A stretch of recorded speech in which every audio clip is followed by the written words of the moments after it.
Is advocate शीतल। स्वागत है आप सभी का आप ही के अपने चैनल लीगल बेनिफिट्स में।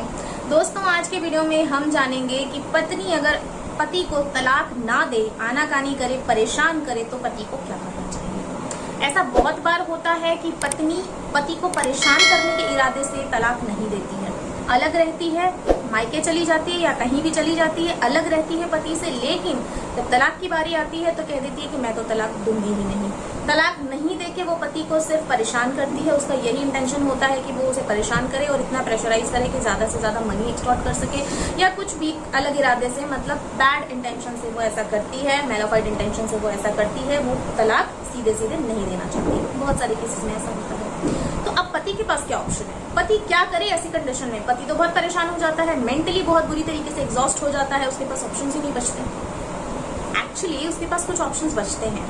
वो कौन से ऑप्शंस हैं वही आज हम इस वीडियो में डिस्कस करने वाले हैं। तो पूरे वीडियो को ध्यान से देखिएगा। वीडियो अगर आपको अच्छा लगे लाइक भी कर सकते हैं, कोई कमेंट कर सकते हैं, एडवाइस करना चाहते हैं मुझे तो एडवाइस कर सकते हैं। किसी तरह का कुछ नया टॉपिक अगर वीडियो में देखना चाहते हैं तो वो भी मुझे बता सकते हैं। अगर आपको लगता है कि कोई भी इंसान इस तरह के केस में, इस तरह की कंडीशन में उलझा हुआ है, कहीं फंसा हुआ है, तो आप उसके साथ ये वीडियो शेयर कर सकते हैं। तो दोस्तों, हस्बैंड के पास जो बेस्ट ऑप्शन होता है वो होता है section 13B of Hindu marriage act का, which is mutual divorce. Husband को कोशिश करनी चाहिए कि डाइवोर्स जो है वो म्यूचुअली हो जाए। दोनों पति पत्नी बैठकर बात कर लें और आपसी सहमति से डाइवोर्स ले लें। वो सबसे अच्छा ऑप्शन पति के पास होता है, सबसे बढ़िया वही काम करता है। इसके अलावा अगर कोई और ऑप्शन आप लेके जाते हैं तो आपको थोड़ा बहुत फेस करने की जरूरत पड़ सकती है। थोड़ा क्या, बहुत फेस करना पड़ जाता है, क्योंकि पत्नी के फेवर में बहुत सारे कानून हैं और पत्नी कई बार झूठे केसेस भी लगा देती है पति के ऊपर, जिसमें पति के साथ बहुत ज्यादा अन्याय हो जाता है और हस्बैंड जो है वो बहुत ज्यादा मेंटली एग्जॉस्ट हो जाता है। तो ऐसी कंडीशंस में कोशिश करें, हस्बैंड्स जितने भी हैं वो ये कोशिश करें कि डिवोर्स म्यूचुअली हो जाए, आराम से बात करके हो जाए, वो बहुत बेस्ट ऑप्शन होता है। तो फ्रेंड्स, अगर 13 भी नहीं हो सकता, म्यूचुअल डाइवोर्स नहीं हो सकता, तो आपको 13 में जाना चाहिए, section 13 of Hindu marriage act. Section 13 of Hindu marriage act बहुत सारे ग्राउंड्स देता है डाइवोर्स लेने के लिए। दोनों में से किसी भी एक स्पाउस के पास अगर इनमें से कोई भी एक रीजन है, कोई भी एक कारण है, कोई भी एक ग्राउंड है, तो आप डाइवोर्स के लिए एप्लीकेशन कोर्ट में लगा सकते हैं। तो उसमें बहुत सारे ग्राउंड्स हैं सेक्शन 13 में, जिन पे मैं सेपरेटली चर्चा करूंगी, एक सेपरेट वीडियो बना दूंगी। तो आप देख लीजिएगा कि कौन कौन से ग्राउंड्स हैं वो। अगर उन ग्राउंड से कोई ग्राउंड्स आपके पास हैं तो आप डाइवोर्स ले सकते हैं, लेकिन ये इतना आसान नहीं होता हस्बैंड्स के लिए स्पेशली। तो क्या करना चाहिए, एक ऑप्शन तो मैंने आपको बताया ही है, कोशिश कीजिए म्यूचुअल डाइवोर्स लेने का। लेकिन फिर भी अगर नहीं होता है तो हस्बैंड्स के फेवर में काम करता है section 9 of Hindu marriage act. ये RCR है, रेस्टिट्यूशन ऑफ कॉन्जुगल राइट्स।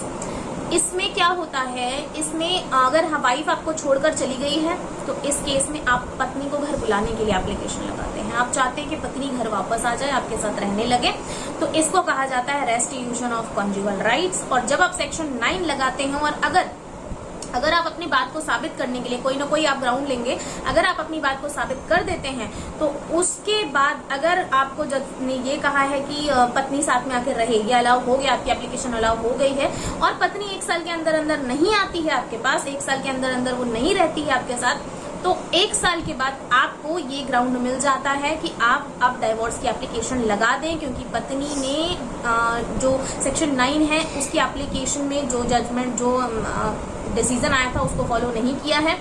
तो अब आप इस बेस पर भी डाइवोर्स ले सकते हैं, इस ग्राउंड पर भी डाइवोर्स ले सकते हैं कि उसने ये बात भी नहीं मानी है, वो रहना ही नहीं चाहती है, तो डिजर्शन ही हो गया एक तरह से। और यहाँ पर आप बड़े आराम से डाइवोर्स पत्नी से ले सकते हैं। तो ये कुछ बातें थी जो पति के फेवर में काम करती है। इसके अलावा सेक्शन 9 में भी कुछ चीजें हैं जो पति के फेवर में काम करती है। अगर आप उस कंडीशन में हैं तो आपके फेवर में ये काम करेगी। एक और टिप मैं आपको देना चाहती हूँ, अगर हस्बैंड के पास कोई रीजन है, कुछ अगर लगता है कि हाँ ये रिश्ता टूटने वाला है, अब डिवोर्स होना चाहिए या होने वाला है, तो फिर अगर आपको समझ आ चुका है कि शादी नहीं टिकने वाली है, तो आप वेट ना करें कि पत्नी कोई एप्लीकेशन लगाए कोर्ट में जाके, आप पहले एप्लीकेशन लगा दें। ये एक एडिशनल टिप थी। अगर हस्बैंड पहले जाता है तो उसकी बात को पहले सुना जाता है, उसमें थोड़ा सा वैल्यू ऐड हो जाता है। तो कोशिश करें हस्बैंड्स की पहले अपना एडवांस रहें, पीछे ना रहें किसी चीज में, क्योंकि पत्नी के पास बहुत सारे हथियार हैं। वो आपके ऊपर झूठे केस ही सही पर झूठे केस भी लगा सकती है। एक और चीज है, उन झूठे केसेस के बेसिस पे अगर सपोज कीजिए कि वो झूठे केसेस आपकी पत्नी ने आपके ऊपर लगाए हैं, जैसे दहेज लगा देती है, डोमेस्टिक वायलेंस में बहुत सारे प्रोविजंस है वो लगा देती है, और बहुत सारी चीजें हैं जो वो आपके खिलाफ कर देती है कई बार। तो ऐसे केसेस में क्या होता है ना कि अगर आप बाइज्जत बरी हो गए हैं, यानी वो अपराध आपके खिलाफ साबित आपके ऊपर नहीं होते हैं और आप उस केस से अक्विट हो गए हैं, तो अब ये भी आपके पास एक ग्राउंड है कि झूठा केस किया था, फॉल्स केस किया था। फॉल्स केस करने के लिए तो एफआईआर कर ही सकते हैं आप उनके ऊपर, साथ ही साथ इस बेसिस पे डाइवोर्स ले सकते हैं क्योंकि आप सच्चे साबित हो गए हैं और वो झूठे साबित हो गए हैं। तो यहाँ पर ये भी एक ग्राउंड मिल जाता है आपको डिवोर्स लेने का। तो ये कुछ चीजें थी जो आपके फेवर में काम करती हैं। अगर आपके फेवर में इनमें से कुछ भी है, आपको लगता है कि आपको कुछ मौका मिल रहा है, तो फटाफट से उसका फायदा उठाएं।